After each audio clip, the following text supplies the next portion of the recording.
Okay, the RBI press release is out.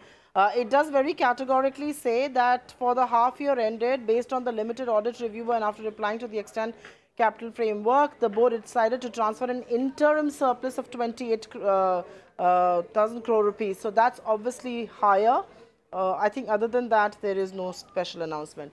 Okay, so the big news is, yes, 28. I've got Mr. R. Gandhi joining us on the phone line. And Mr. Gandhi, thank you very much for being with us. This is an interim surplus of 28,000 crore rupees.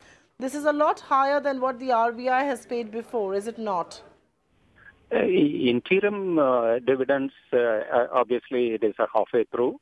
You have to wait for the final year to close, and based on which only the total dividends can be thought of. So with the total dividends which Reserve Bank would be passing on to government, that depends upon the total income that Reserve Bank gets out of its various investment.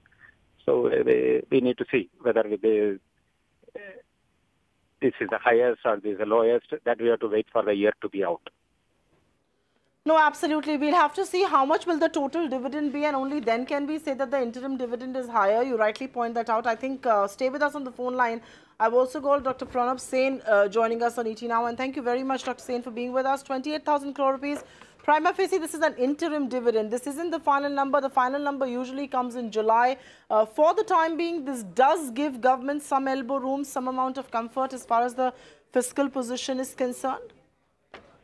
Well, not a whole lot. I mean, it's reassuring to see that the dividend number is a one. So clearly the interim dividend is not being used to actually take more than would be justified, because interim dividends cannot actually or should not actually exceed what the final dividend would be.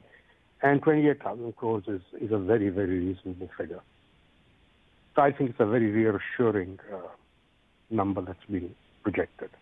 I've got Maithili Busnurmat also joining us on the phone line. And Maithili, 28,000 crore rupees presto is what the RBI is going to pay the government as interim dividend. Now remember, 28,000 crore rupees is also exactly the figure that the government had wanted. So your quick takes, are you going to read between the lines? Is there more fine print that's meeting your eye than ours?